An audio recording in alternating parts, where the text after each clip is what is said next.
The following is a presentation of the Mat Talk Podcast Network. It's time to go on the mat.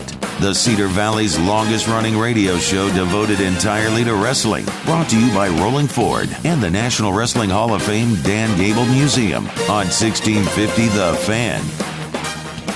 Welcome to On the Mat.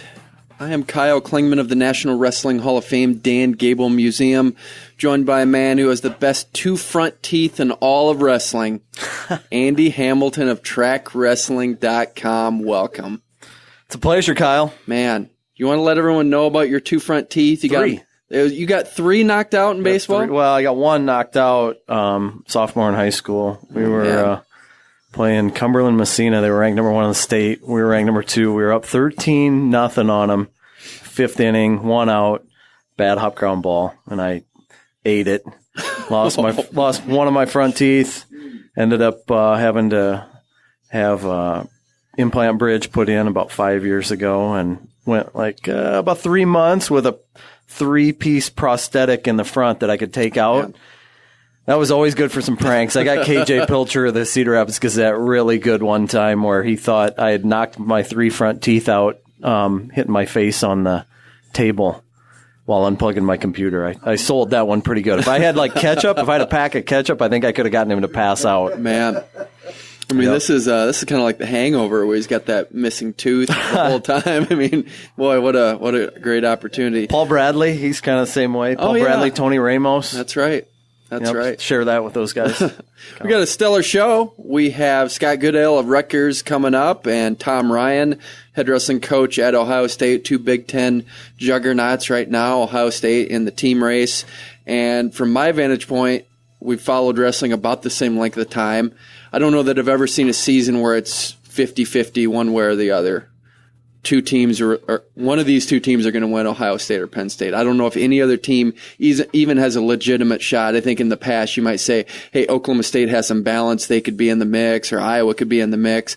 It's either Penn State or Ohio State. I don't think there's any other team that is going to fight for the national championship this year. I don't know if you see it another way, but I think it's those two teams. I see where you're going. I think a lot of people agree with you, and I think on paper right now, I think a lot of people would agree with that. We see some crazy stuff happen during the season, and a freak injury here for either one of those two teams, where they would lose a top guy. You would hate to see something like that happen, but that could certainly open the door for a team like maybe Michigan to get in there. There's 3 or 4 other teams that right there in that kind of next tier. I look at Michigan with a lot of firepower with Adam Kuhn, Logan Massa, Stevan Micic, Miles Amin, going up and down the lineup there. There's a lot of guys back, good young talent on that team. And certainly I think a lot of years you'd be talking about a team like Michigan or Arizona State or Oklahoma State being right there, knocking on the door. But these are certainly 2 of the best teams that I have seen in my 20 years covering the sport. I mean, you're talking about Ohio or Penn State having 5 champs coming back. Never happened before that 5 champs have come back. And then, Penn State or Ohio State's got potentially with Nathan Tomasello, Bo Jordan, and Kyle Snyder could be the first time that 3 4-time All-Americans have been in the same class on the same team. And then you throw in as well Miles Martin and Colin Moore, Joey McKenna. Yeah. So that's Micah Jordan. I mean, that's a team that's loaded up pretty well too. So we're talking about 2 potentially of best teams that college wrestling has ever seen. Yeah, and so you saying that's kind of feeds into why I've never really felt a season like this, where it just feels like a 2-team race, where you're just saying, wow, I'm really going to follow these 2 teams really close. Of course, you have your own favorite team, but they're really driving the narrative of the season as far as the team perspective, and I think that's going to be a lot of fun. And you go back, you just even say an injury. An injury did not derail Penn State last year with Siriano. I mean, they really were able to go and get the 5 champs and 6 All-Americans. But it derailed them in the Big Ten championships, yeah. But they rebounded in big time fashion. Yeah. NCAA championships and had an all-time performance there.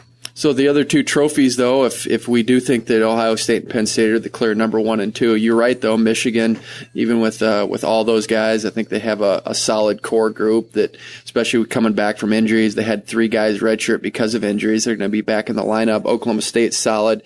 And then Rutgers, too. They have some guys that will make us take notice. When we talk to Scott Goodale, we'll touch on some of that. So there's some teams that are exciting, but this is a unique season.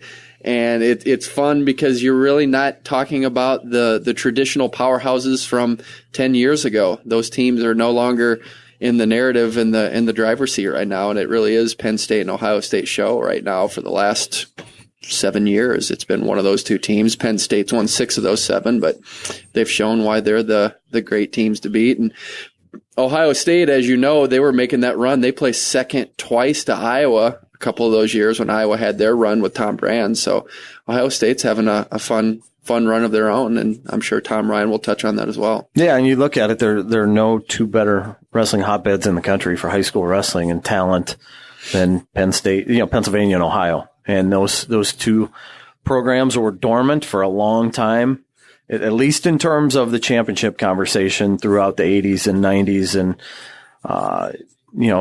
up until Cale Sanderson and Tom Ryan came aboard at those 2 schools. And, you'd see years where Ohio State and Penn State would sneak into the trophy race, but they were never powers like they are now. And, those are 2 programs that have certainly capitalized on the resources that they have in state. Hey, if you're listening right now, it's just after 5 o'clock. You're probably in your car. If not, you just drive on up to Waverly, Iowa for Fight Night. You're going to have a great time there. It's at Joe's Nighthawk. It's an annual tradition. I don't think it's called Fight Night anymore. They renamed it, but it was known as Fight Night, so that's the old name. But Kevin Dresser will be there, Doug Schwab, Eric Keller, Nick Mitchell, Dan Gable, and others. I think Iowa wrestling staff will have some sort of representation. Not sure who they're going to send. The high school coaches will be there. So if you hadn't heard about it, if you have and want to go up, make sure you get an opportunity to get up to Joe's Nighthawk in Waverly, Iowa. Talking about the wrestling season more, but I want to talk about what just happened at the Unidome with the preseason nationals. Again, unprecedented coverage where track had all of the mats all of the time. I didn't get a chance really to watch any of the wrestling. You had a chance to be there. Let's start first with just the coaches that showed up. Was it a coaches convention and a lot of coaches roaming around and wanting to see athletes compete? Yeah, you and I obviously had Doug Schwab, Randy Pugh there. I saw those guys. Mike Zadek was up from Iowa State. Brandon Eggum came down from Minnesota. Ned Shuck was there, former University of Iowa wrestler. Nick Mitchell and Paul Reedy from Grandview.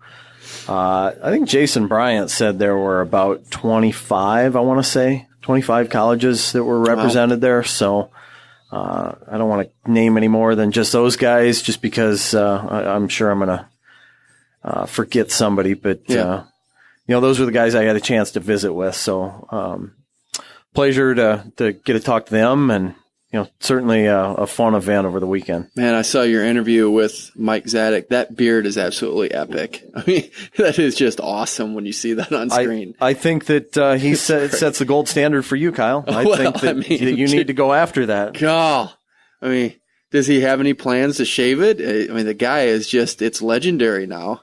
Isn't there a Twitter handle? I think he said there might be. Mike Zadek beard. There's something. So, as far as the competition itself, though, did you like what you saw? I know that there was some great hope for UNI at the end game there.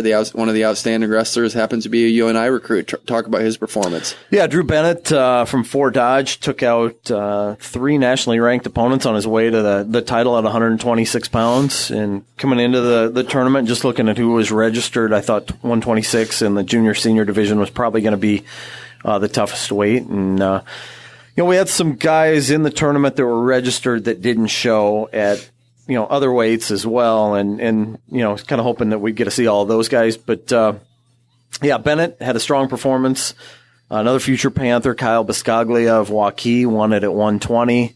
Interesting that those 2 guys, Bennett and Biscaglia, have met up in the state tournament the last couple of years. And Biscaglia has gotten the best of Bennett in really close competitive matches. I think their series in the last 2 years is 3-2 in Biscaglia's favor. But they're going to become college teammates, so that's a good get for Northern Iowa to lock up a couple of in-state guys that I think will have bright futures and be able to help the Panthers there. What do these tournaments mean in the grand scheme of things? And you've seen this play out with the state wrestling championships, but it seems like the state wrestling championship maybe has less importance than it did 20 years ago. Do you feel that way, that these national tournaments are really what coaches focus on more and more?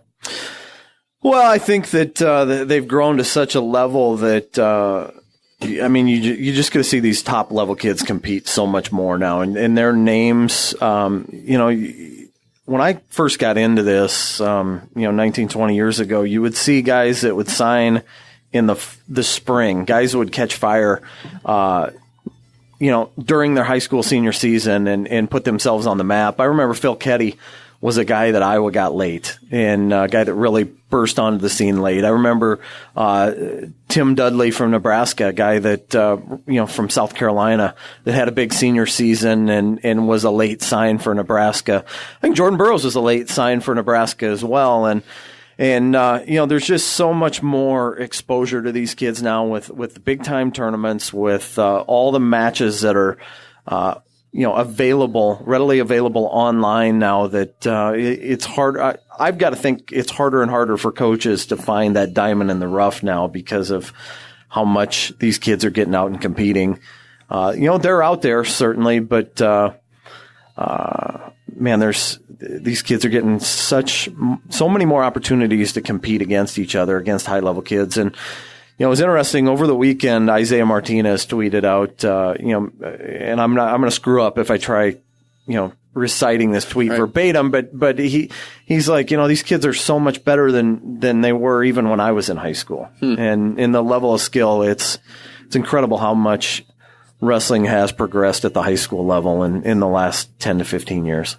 I'm Kyle Klingman of the National Wrestling Hall of Fame Dan Gable Museum, along with Andy Hamilton of TrackWrestling.com.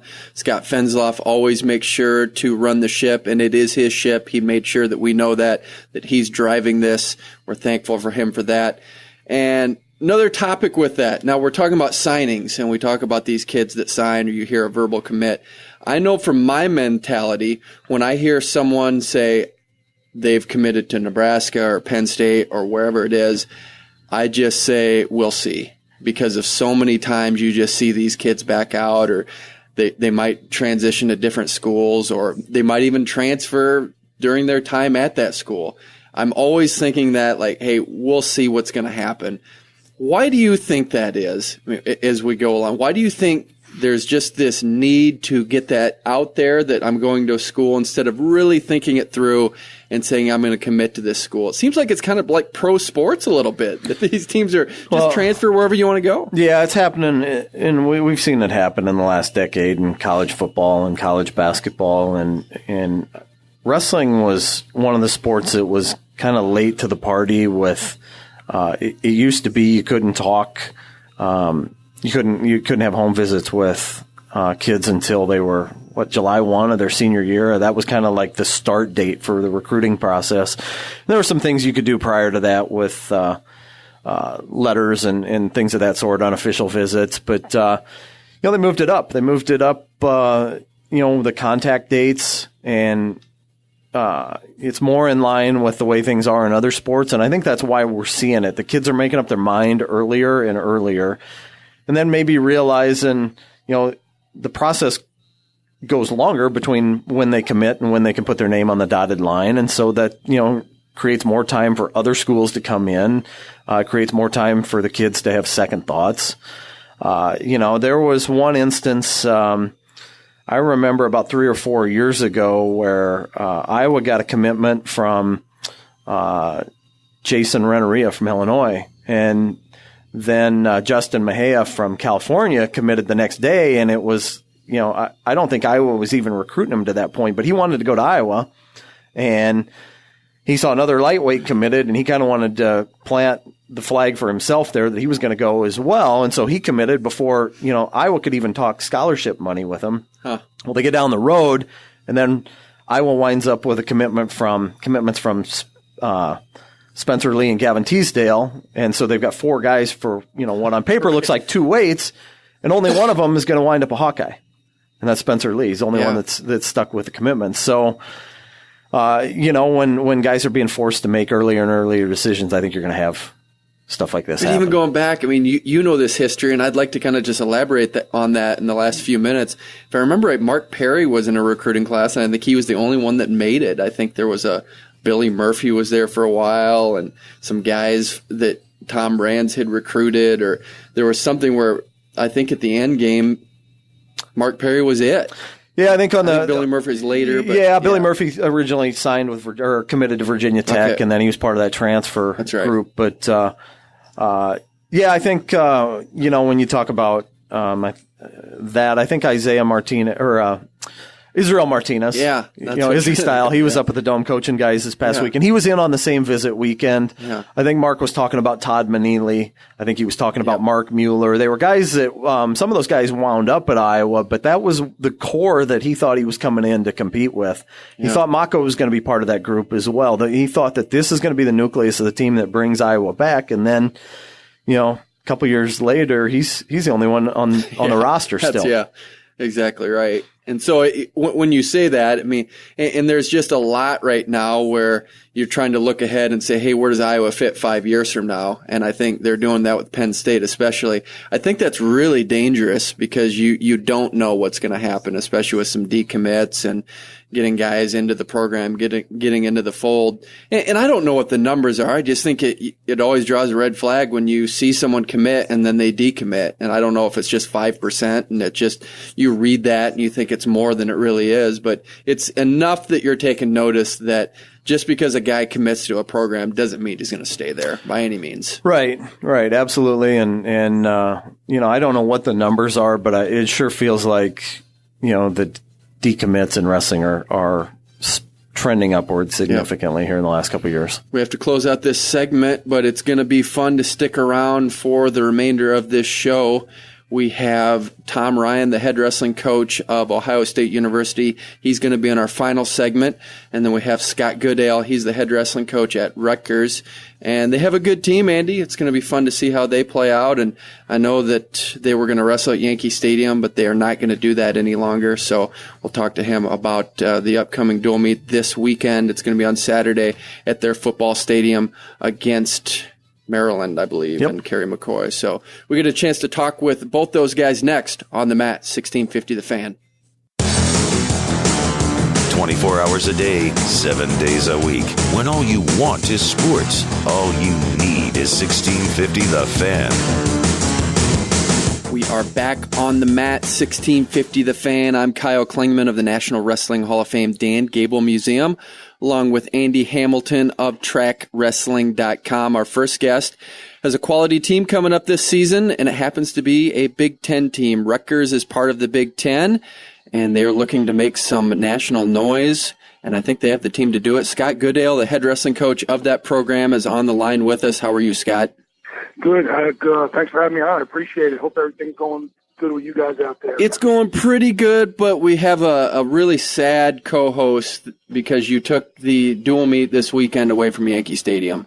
And I don't know if you knew Andy Hamilton is the biggest Yankee fan on planet Earth. And it felt like they canceled Christmas for Andy. So I don't know what happened. He might be the second biggest fan. Well, what happened there? It was supposed to be at Yankee Stadium and pulled the plug on that. What went down?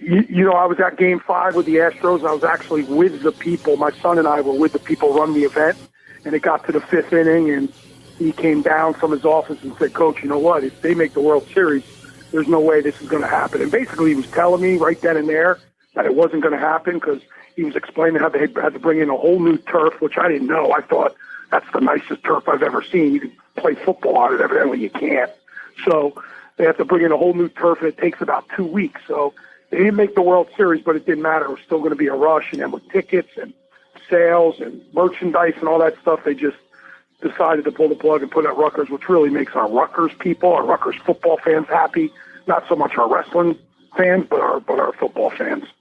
Scott, I know you got a close personal relationship with Todd Frazier, and we'll talk some wrestling here too, but he was, the honorary captain for you guys here a while back? Yeah, he was for our first Big Ten duel against Iowa. He was the honorary captain. Yeah. Okay, well, what's it been like for you seeing his career unfold the way it has, and especially being a Yankee fan too? That seeing him come back home and thrive the way he has, knowing the personal relationship you have with him. Yeah, not shocked at all. Everything he's ever touched, he's won at. Whether it's obviously baseball, but even basketball, he's been good at. Everything he does, he's just a winner. And I guess if you talk to Todd, he probably said the same thing. He didn't hit the way he wanted to hit, and maybe he didn't hit enough for the Yankee fans, but he ended up being such a leader of that team through that whole stretch run, and just being a part of that, watching that, from afar a little bit, and then talking to him between games, and him and I would text a little bit now and then, and he was just so fired up to be around all those young guys, and I hope they bring him back. I don't know the situation with that. Obviously, that's going to get hot and heavy here pretty quickly, but he just ended up being the leader of that team, like another coach on the field, and Girardi's right-hand man, and it was just really, really cool, being able to talk to him between games, and we talked when they went back down to Houston, so things like that were kind of neat to be close with him and his family. Hey, just finishing up on the Yankees, how do you follow the Yankees? Are you kind of living and dying with every game through the entire season? It's crazy because I kind of thought I was over that when I got a little bit older. And now my son's so much into it, so now it's every pitch of every game, and then you just start becoming a huge fan again. And I had to be at Game 5. That was such a cool atmosphere. I went to so many games in that old stadium, and then being in a new stadium was pretty cool in that atmosphere. So yeah, I was into every single pitch. You always second guess, but oh my, Coach Girardi does a great job. So I want to see you. Another story. Yeah, I want to see you in the judges' chambers. Yeah, that's pretty cool atmosphere out there, too. That's pretty neat. That's pretty awesome. We're on the mat with Scott Goodale, head wrestling coach at Rutgers. Just want to make sure everyone gets filled in on your background. We've talked about this on past shows, but you were a high school wrestling coach. How do you still feel like that plays a part in your college wrestling experience? I don't know. I think coaching wrestling's coaching wrestling, but those were some of the best years of my life. I loved doing that, being a high school coach. And there was just a whole heck of a lot of enthusiasm and energy I put into that program. And then I kind of we take the same approach here at Rutgers. And yeah, I don't know if it plays a part anymore. It's been 11 years. It's been a long time. And, but I always fall back on those days. There's certain days where you just have to kind of put down your practice plan and just it's all about hard work. And then there's other days you really got to, hone in on technique and kind of slow the pace of your practices down and things like that. So, I fall back on some of the things we did there, but it's been so long, and it served me well, that's for sure. It was a great experience, and it served me well as far as dealing with parents and dealing with administration, all that good stuff. So it was a good time at Jackson. Donnie Pritzloff, who was a two-time NCAA wrestling champion for Wisconsin, is from that area, and now he's your associate head wrestling coach. I'll tell you, I don't know that I've seen a guy that works harder than Donnie. What has he brought to the program? Exactly what you said. I haven't found anybody who's worked harder either, and I've been doing this 21 years, and it's about as good as it gets. I think he's one of the best coaches in the world, and that's really what he's brought to this program, and with him comes that notoriety. We have a world team member, we have a world medalist, we have a two-time national champ. So our guys obviously will respect what he's done and how he goes about his business. If you know Donnie, it's really no nonsense. There's not a whole heck of a lot of rah-rah and cheerleading type stuff. I guess he leaves that to myself. So he's just all about business and hard work. And if we're going to get to a certain point, this is the way we're going to do it and kind of stick to the plan. And that's what's been the best part about it. But you're right. He works unbelievably hard. He's really, really good at what he does. Scott, you guys have Richie Lewis going off to U23s here in Poland later this month. How do you balance that training for him with the freestyle event coming up here in a couple weeks, right at the front end of the folk style season? I think it's one of the better decisions we've made here. We allowed Richie, once he decided to go to U23s, to kind of, I don't want to say do his own thing. We structured his training, but it was around our RTC guys, Montel Marion, Johnny DeJulius, Taylor Walsh. So he was kind of doing his own thing as far as the training aspect of it, and that was good. He got himself ready to go and had a great tournament, and now it's kind of it's a little bit because he's going to wrestle some Scholastic with us, so he's in the room a lot more with the team now. But we also let him veer off and do his own thing as far as parterre wrestling, edge of the mat scores, all that all the tactics and techniques that go into the freestyle part of it. We allow him to do that. Like, wrestling's wrestling, so he's getting great workouts. He's super motivated for it, but right now he's going to participate in a bunch of duels for us before he heads out. So that's the focal point. He's done a much better job of focusing the next task at hand. Listen, I know he's looking at Poland. That's a big deal to Richie. It's a big deal for our program, so we're excited about it. But he's doing a really good job of staying in the moment and getting ready for Maryland on Saturday. He only had, if memory serves me correct, only one match last year before the shoulder injury, and lots of rust to brush off when you go that long without competition. And then he goes up to Rochester and runs through the tournament and puts some lopsided scores on some pretty good guys. Could you see that coming? Well, I knew he was capable. There's no doubt about it. I knew that was capable, but he's had so many good matches with Berger. Obviously, Mays is super tough, and so is Colica. So I didn't think he would run through it like that. No, I would have never. I knew he's capable, but I just didn't see those lopsided matches taking place. So he's healthy, and that's really the main reason we sent him out there. We needed him to get in his mind that he's ready to go. He's full 100% ready to go with the shoulder, and next thing you know, it turned into him making a world team and now making plans for Poland and, all that good stuff. So it was definitely a pleasant surprise. We're on the mat with Scott Goodale, head wrestling coach at Rutgers. They have a big dual meet this Saturday against Maryland. And fill us in where that is again. I know it's not Yankee Stadium. Where'd you say it's going to? It's going to be at our High Point Solution Stadium, our football stadium. Okay. And we'll wrestle, which is kind of, we'll wrestle closer up to the football game. There'll be punters and kickers will be on the field while we're wrestling. Okay. So there's a chance to be a great crowd. All right, that's awesome. Now, you have one of the great storylines of this upcoming season, and that's Nick Suriano, 125 pounds. A lot of people just curious on what he's going to look like going into his full competitive season, get a chance to wrestle at Nationals, hopefully. What have you seen out of Nick Suriano that's going to be special? Well, he's special, and he can wrestle. I mean, there's no sign of any injury. He's over that for sure. Mentally, he's in a really, really good spot right now. I think he likes everything that comes along with wrestling in this program.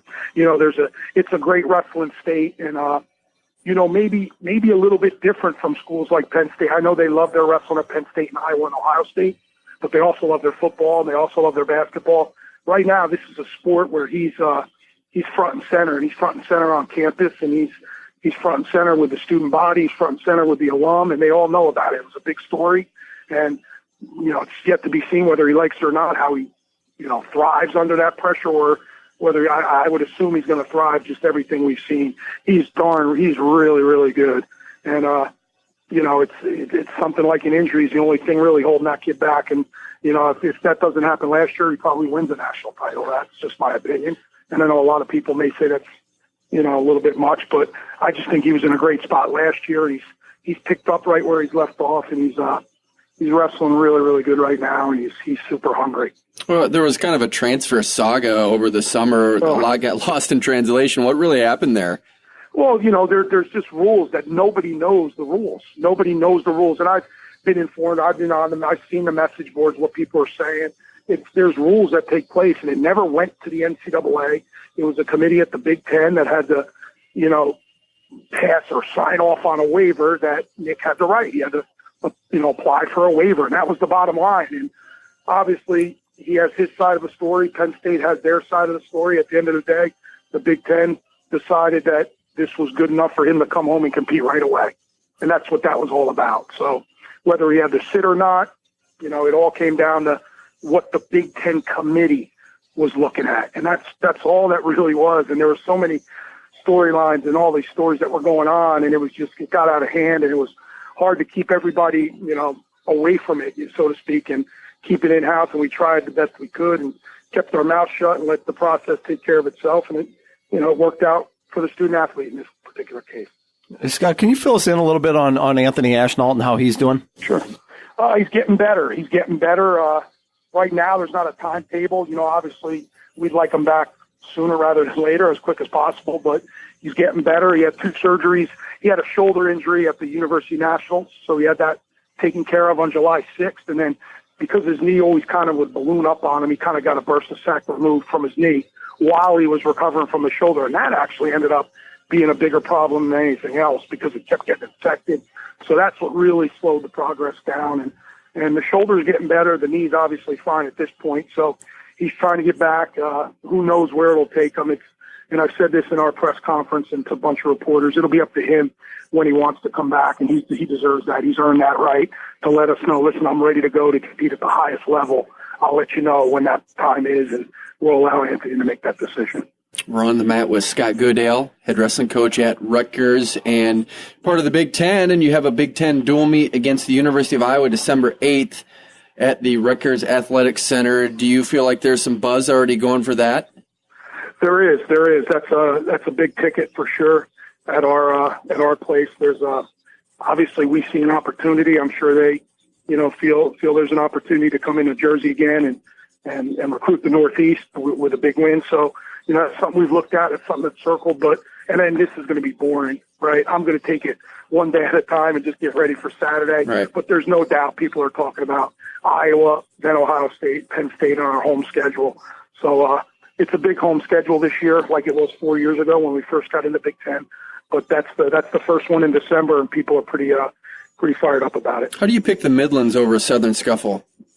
You know what? I was always just a Midlands guy. I just like going out to the Midwest. I don't know. It's a great question. I like it right after Christmas. Maybe you get a little bit more time if you wrestle a Scuffle January 1st and 2nd. Then usually the Big Ten you got a duel that Friday, so that makes it really hard. So it's just easier to go December 28th, 29th. You get kind of 8 days off till our first duel, which will be Ohio State. So we wouldn't be able to wrestle probably the Scuffle and then come back 3 days later and wrestle a duel. You know what I mean? Yeah. Well, I look at that gap, December 8th to all the way to Midlands that you have between the Iowa and then the Midlands Championships. To me, that just is an indication that we need to go to a one-semester sport. Where are you on that issue? I agree. Yeah, I wouldn't mind that. I don't mind that at all. And I think you should start it with those tournaments. That's just my thinking with the whole thing. It is a really, really long year. I don't know how that affects USA Wrestling or freestyle programs, but from me being a college coach, I think that's it probably would help us in so many different areas than just wrestling, academics and social life, all that good stuff. I just think one semester sport would be easier on everybody. And if it goes that way, I'm all for it. If we can get the national tournament away from basketball, I'm all for that as well. Do you think college wrestling will be a hybrid of freestyle at some point? It's getting close that way, right? At least it looks like that. I don't know. I don't know how. It seems like the rules are always changing in both styles. So who knows? But it seems like we're getting closer and closer towards that. How about these new scramble rules? I think this is going to be fun. Have you guys toyed around with those in practice? Yeah, We've played in those positions and put guys in that danger rule and it's hard to really simulate it until you're in a match. I can tell you, we've been in those situations a million times, and it probably would have won us the match in regulation with Theobald and Colica last year at the national tournament, just because that was the exact situation where we thought it should have been too, just because he stuck them there. So I'm anxious to see. I don't know if it helps the scrambler. The scramblers think it's going to help them, and the guys who are more basic, they think it's going to help them. So it'll be interesting to see where that goes. Now, New Jersey wrestling, I know that a lot of people talk about it. It's a great hotbed, but is it coming around that New Jersey wrestling is really translating into the college scene, or people getting on board with the college programs? Yeah, I think so. With what Ryder's doing and what Princeton are doing, and then of course what we're doing, it's exciting. College wrestling's exciting around these parts nowadays, and that's pretty cool to see. And we're all trying our best to do things that are creative and build fan bases and get people out. And it's awesome to see all these venues filled. We've sold over 2,000 season tickets. I'm not sure what Ryder did. I know Princeton's done a great job with their home schedule as well. So it's packed arenas right now. It's bringing in great teams. And of course we don't have a choice, right? We're in the Big Ten, but even those guys are Ryder and Princeton bringing in some great programs in their gyms. So, yeah, it's wrestling in New Jersey is a pretty big deal. Obviously, at the high school level, it's becoming a really big deal at the college level too. So that's always good to see. Do you feel like because of that, because you have to promote, that you have to kind of be friends with your competitors more so than have to just be mortal enemies? I don't know. I don't know if we're friends. Okay. No, I don't think so. We work together. We work together with Princeton. We work together because we have an RTC together. We're going to have an RTC together. We just hired Reese Humphreys to run that. So, but there's also a rivalry there, and we're trying to beat their brains in, and they're trying to beat us too. it's pretty cool. So it's different because we don't really recruit against them, right? Because if you can go to Princeton, there's a good chance you're going. We get that. We understand that. So there's not too much crossover recruiting-wise. So there's a relationship there. At the same time, we're trying to beat them. So there's a little bit more with Ryder. We haven't wrestled in a couple of years. It's something certainly needs to get done, and we'll get that done going forward with Coach Angie. So, but it's pretty good when we have those rivals in state. Scott, can you explain the dynamics of how the shared RTC works? Yeah, it's just, I mean, we're 20 miles apart, 20 minutes apart from each other. So it's what'll happen is we'll get our guys, our RTC guys. Princeton's going to fund their RTC guys, and then we'll have a coach that can coach them both. And the plan will probably be to go a couple of weeks, especially when it's freestyle season, April and May and June, a couple of weeks at Princeton, a couple of weeks at Rutgers, a couple of days at Princeton, a couple of days at Rutgers through the course of the week, and those will be the workouts are at. And Reese Humphreys will be running those, and he'll be our RTC coach. So our guys will have a place to train during and after their time at Rutgers, and same with the Princeton guys. And then we'll always try to hire, guys who are done competing collegiately and bring them to New Jersey to train and have a great training environment and a place where they can live with families and reach their goals of, senior level championships. All right, Scott, we've appreciated this interview. Thanks for coming on the show. Have a great time this weekend. All right, thanks, guys. Thanks for having me. Appreciate it. All right, that was Scott Goodale. Up next, Tom Ryan, head wrestling coach of Ohio State. He's next on the mat. Log on and listen online at 1650thefan.com, the online home of 1650 The Fan. We are back on the mat. 1650 The Fan. I am Kyle Klingman of the National Wrestling Hall of Fame Dan Gable Museum, along with Andy Hamilton of TrackWrestling.com. Our final guest, head wrestling coach at Ohio State University. They won a team championship in 2015, ranked second in the nation right now. Also a two-time All-American at the University of Iowa. Made it to the finals of the NCAA championships in 1991 at 158 pounds. Tom Ryan, how are you? I'm good. How are you? Great to have you on the show. Are you as excited about this battle with Penn State as we are as fans? Always, absolutely. Very much looking forward to it. Now, when you think about it, matching it up, have you gone through and broken it down about who matches up where and how you guys are going to play out in that dual meet? Only about 400 or 500 times. Really? No. We know that, we know what's returning for Penn State, and obviously they're not the only team with a bunch of guys that are hungry to get to the top. So, we have a good idea of what, kind of what number of points we need to score, and we think we have the 10 best guys. That's what we think. Now, you've made some early headlines just with some injuries. Can you talk about those at 125 pounds with Nathan Tomasello and then Joey McKenna at 141? Sure. So Nathan was trying to make the U23 team and was injured in the second match with about 45 seconds ago. I think a lot of people thought it was from the table. It wasn't. About 45 seconds ago, he injured his knee, and when you're having a student athlete like Nathan, doctors would call him a coper. So you have an injury occur that could keep you out for months, but for some reason you continue to compete. They're called copers versus non-copers. So we hurt his leg. We had some tests done on it. We thought it was going to be longer than it is. So we got some really good news recently that Nate will probably be back before we thought he would. Full strength. Like December? Like potentially December. I said January initially. It'll be when he feels that he's at full strength. Obviously, we will not rush this. But the good news is that there was a point in time where you don't know if he's going to come back at full strength in January, but move forward. But we're in a position now where he will absolutely be at full strength, and likely December, yes. Okay. And then Joey McKenna? Joey McKenna, just the circumstances that, he was under, it was a wrestle-off, and we didn't know what the injury was, but he is still wrestling in the U23s and is actually back on the mat and progressing as though the injury didn't happen. So it was a sprained ankle, and he's back and doing great. You are an advocate for dual meets and a dual meet championship. Hopefully we get to that point where there is an NCAA championships that includes a dual meet. But if that does happen, does that change your philosophy on how you would let guys compete internationally and how you would approach your team? Yes. Yes. So I govern by the govern, manage, coach, lead by the guidelines that I'm under. And the current rules, if it's all about the improvement and the growth of the student athletes, and making sure that they're wrestling as well as they can at the Big Tens and NCAAs, then we kind of manage that way. And if you've got elite guys that want to win world championships and make world teams, and it does not hurt your team, then you do it. So, Kyle, we've lost 2 dual meets because Kyle was overseas. Both duels came down to heavyweight. I feel pretty good that the guy we had probably would have won. But his development,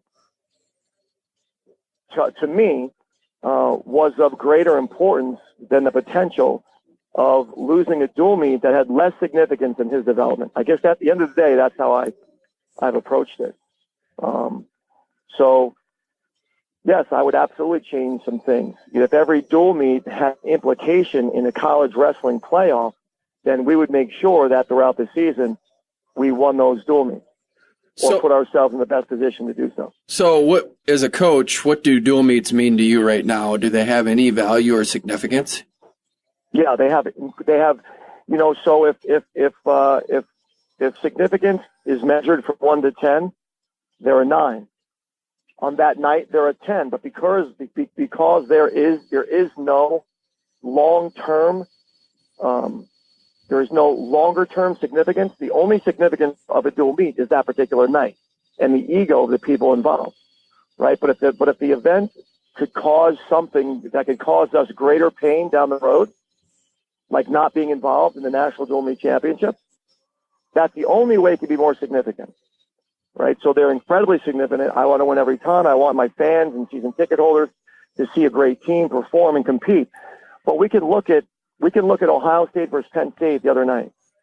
It was one of the most intense environments I've ever been in, and one of the reasons why is because people like Ohio State, a lot of Ohio State fans, a lot of Penn State fans.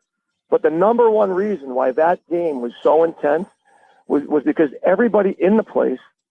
Everybody knew that there was a greater significance to the event than who won or lost that night.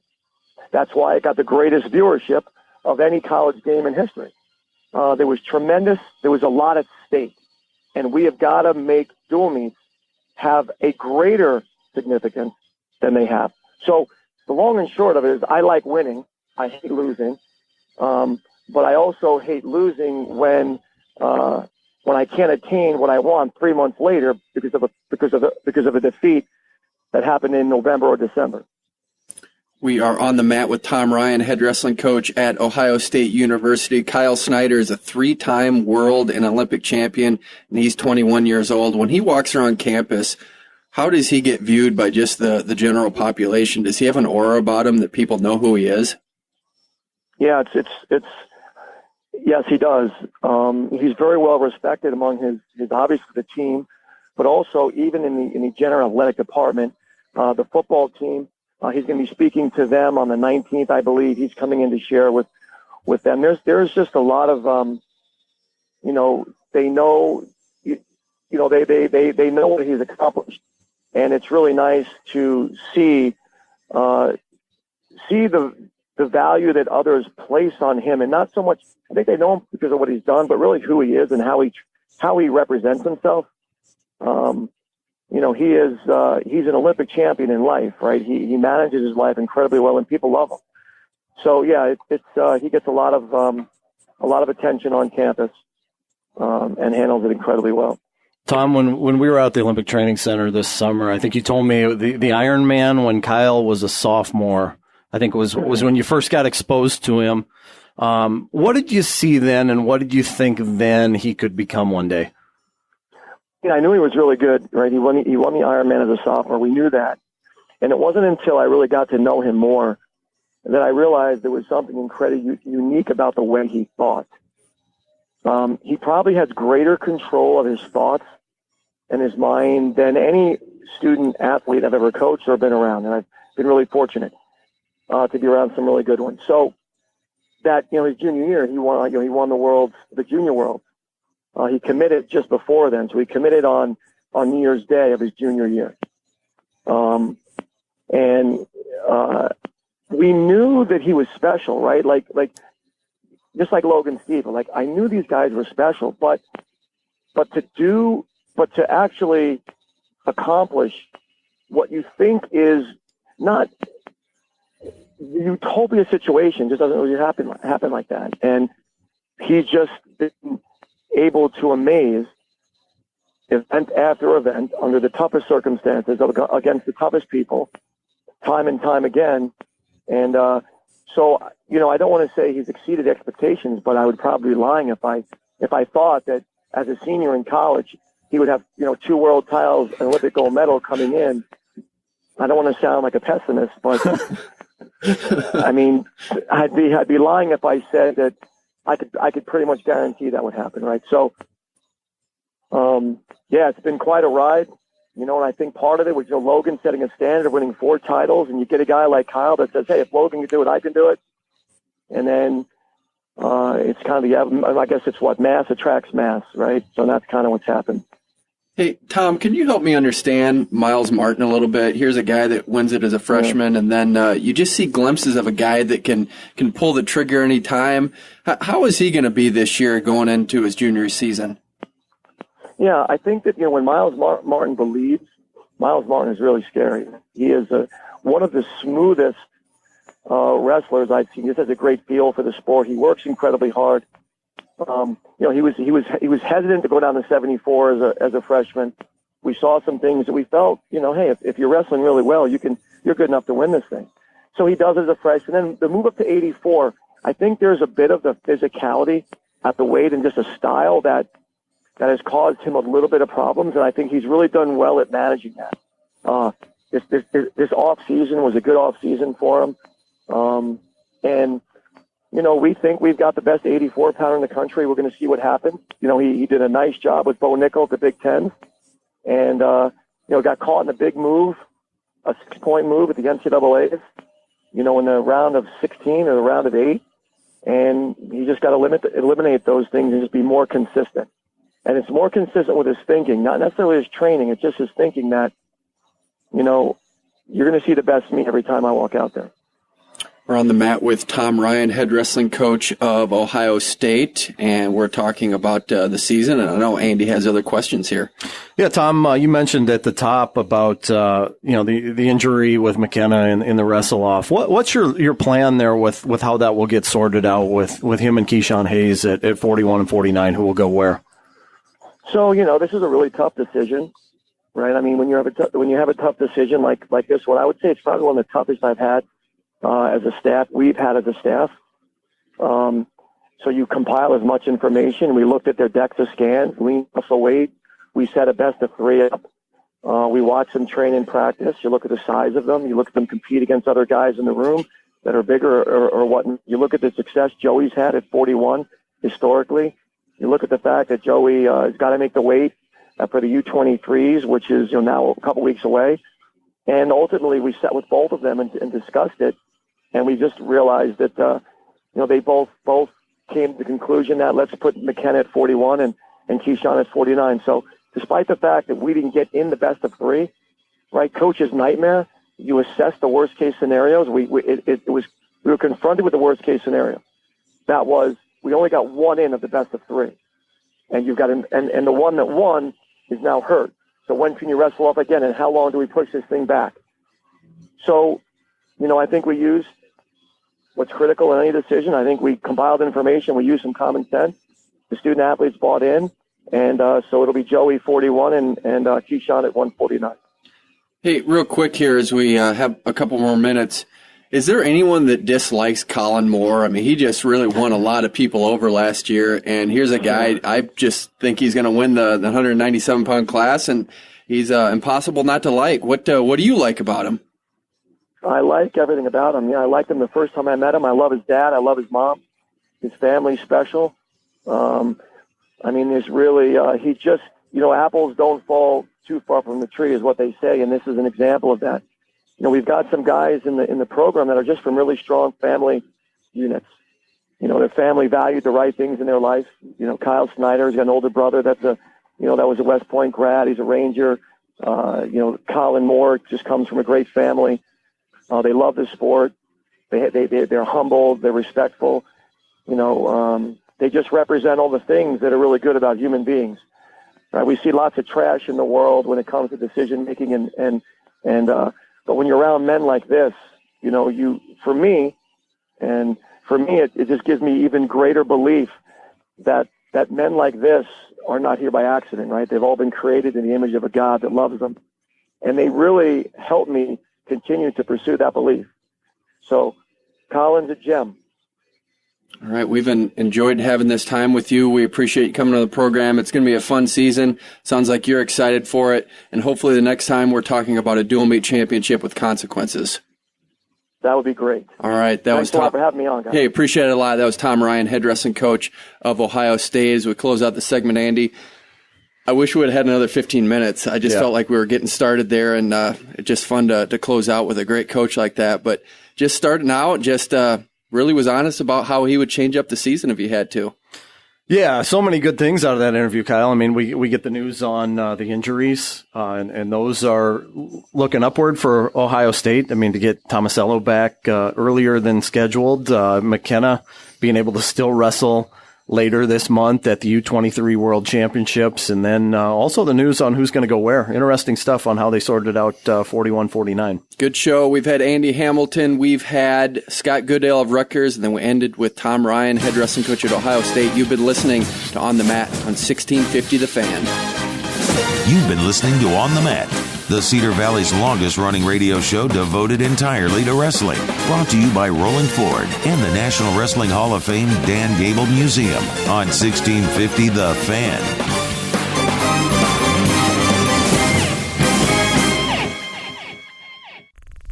This show is part of the Matt Talk Podcast Network. For more wrestling podcasts, head over to MattTalkOnline.com.